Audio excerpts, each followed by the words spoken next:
Hello friends, legal and social awareness के एक और एपिसोड में आप सभी का बहुत बहुत स्वागत है। मैं करीम अहमद सिद्दीकी एडवोकेट। कैसे हैं आप सब लोग? उम्मीद करता हूं कि आप सभी लोग स्वस्थ होंगे और अच्छे होंगे। साथियों, एक लीगल सवाल जो मुंबई हाई कोर्ट तक पहुंचा। सवाल ये था कि क्या अगर पति के द्वारा तलाक का मुकदमा फैमिली कोर्ट में दाखिल किया गया है और वहां पर चल रहा है और पत्नी के द्वारा उसी दौरान घरेलू हिंसा का मुकदमा मजिस्ट्रेट की न्यायालय में दाखिल कर दिया जाता है, तो क्या घरेलू हिंसा के मुकदमे को फैमिली कोर्ट में, जहां पर कि तलाक का मुकदमा पति के द्वारा जो दाखिल किया गया था चल रहा है, उस कोर्ट में ट्रांसफ़र किया जाता है घरेलू हिंसा का मुकदमा? यह सवाल मुंबई हाई कोर्ट तक पहुंचा। तो आज के इस वीडियो में इसी के बारे में बातचीत करने जा रहा हूं। देखते हैं कि पूरा मामला क्या था, कि इसके फैक्ट क्या थे। सभी बातों पर ब्रीफ में नज़र डालते हुए देखेंगे कि फाइनली मुंबई हाई कोर्ट की बेंच ने किस तरीके का आदेश पारित किया।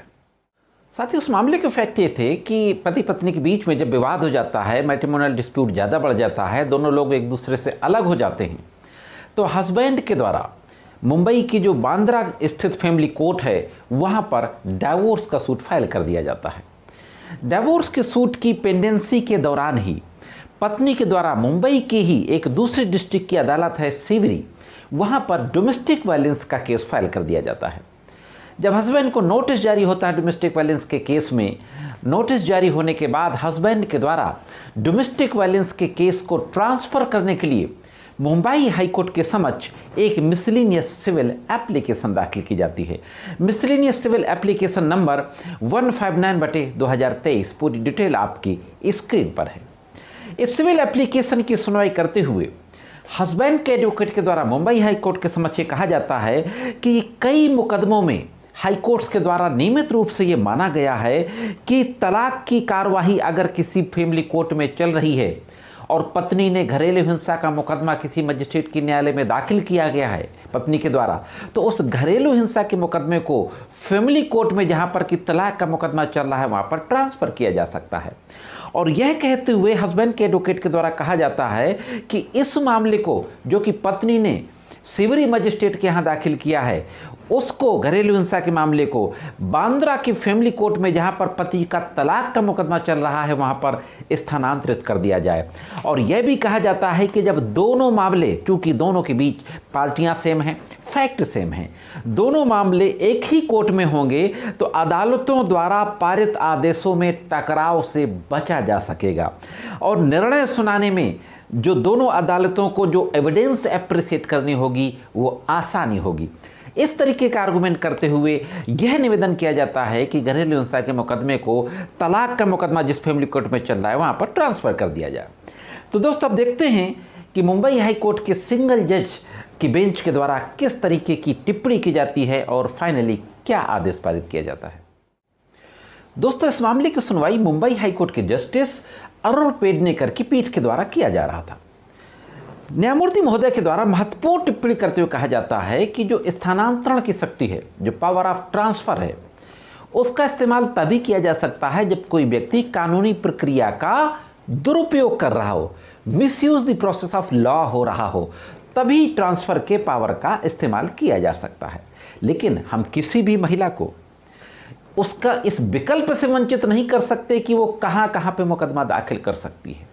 और महत्वपूर्ण टिप्पणी करते हुए कहा जाता है कि यह पत्नी की पसंद है कि वह लंबित कार्यवाही घरेलू हिंसा से महिलाओं का संरक्षण अधिनियम की धारा 12 के तहत मजिस्ट्रेट के समक्ष कार्रवाई दाखिल करे या हिंदू विवाह के तहत फैमिली कोर्ट के समक्ष दाखिल करे। जब यह न्यायालय सिविल प्रक्रिया संहिता की धारा 24 के तहत स्थानांतरण की शक्ति का प्रयोग करता है, दोस्तों, जो पावर ऑफ ट्रांसफर है वो सीपीसी के सेक्शन 24 के तहत है, तो सिविल प्रक्रिया संहिता की धारा 24 के तहत इन स्थानांतरण की शक्ति का जब प्रयोग करता है तो न्यायालय पत्नी से मंच का चुनने के अधिकार को छीन लेता है। दोस्तों, बहुत महत्वपूर्ण बात कही गई कि जब कोई न्यायालय अपने स्थानांतरण की शक्ति का प्रयोग करता है तो महिला से उसके उस फोरम को छीन लिया जाता है जिस फोरम के समक्ष उसको कानूनी प्रोसीडिंग इनिशिएट करने का अधिकार मिला हुआ है। महत्वपूर्ण बात कही जाती है। और यह भी कहा जाता है कि स्थानांतरण की शक्तियों का प्रयोग खतरे से भरा होता है। हाँ दोस्तों, ऐसी स्थिति में पहला कारण मजिस्ट्रेट द्वारा धारा 12 के आवेदन का शीघ्र निपटारण करना है। दोस्तों, आपको पता होगा कि घरेलू हिंसा जो अधिनियम है उसमें ये दिया गया है कि 2 महीने के अंदर मजिस्ट्रेट कोशिश करेगा कि केस की कार्रवाई को ख़त्म करे, लेकिन होता नहीं प्रैक्टिकली ऐसा, वो एक अलग बात है। तो मुंबई हाई कोर्ट के न्यायमूर्ति महोदय के द्वारा कहा जाता है कि जब हम ट्रांसफ़र का इस्तेमाल करते हैं, अपनी स्थानांतरण की शक्ति का इस्तेमाल करते हैं, तो इससे घरेलू हिंसा के मुकदमे के शीघ्र निस्तारण में भी असर पड़ता है और महिला से हम उसका फोरम छीन लेते हैं कानूनी कार्रवाई करने का। इसी के साथ साथ दोस्तों, आगे कहा जाता है कि आवेदन पर, स्थानांतरण आवेदन पर केवल न्याय के उद्देश्यों को पूरा करने के लिए विचार किया जा सकता है। हाँ दोस्तों, न्याय के उद्देश्यों को पूरा करने के लिए विचार किया जाना चाहिए। यह सुनिश्चित करने के लिए ध्यान रखा जाना चाहिए कि पत्नी और बच्चे तत्काल भरण पोषण और निवास के आदेशों से वंचित ना हो।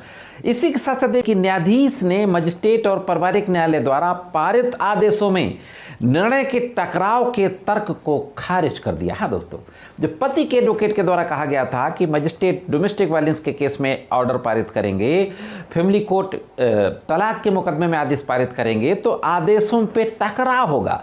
हाई कोर्ट ने इस तर्क को खारिज कर दिया और जो कार्यवाही स्थानांतरण की मांग की गई थी जिस आधार पर, उस तर्क को भी खारिज कर दिया।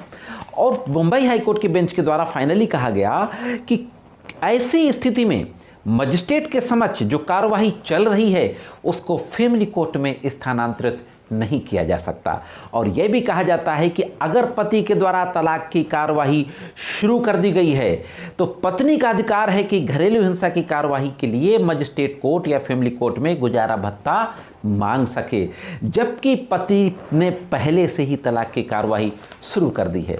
तो इस तरीके से महत्वपूर्ण टिप्पणी करते हुए मुंबई हाई कोर्ट की बेंच के द्वारा जो पति ने जो दाखिल किया था कि डोमेस्टिक वायलेंस के केस को स्थानांतरण कर दिया जाए फैमिली कोर्ट में, उसको खारिज कर दिया जाता है।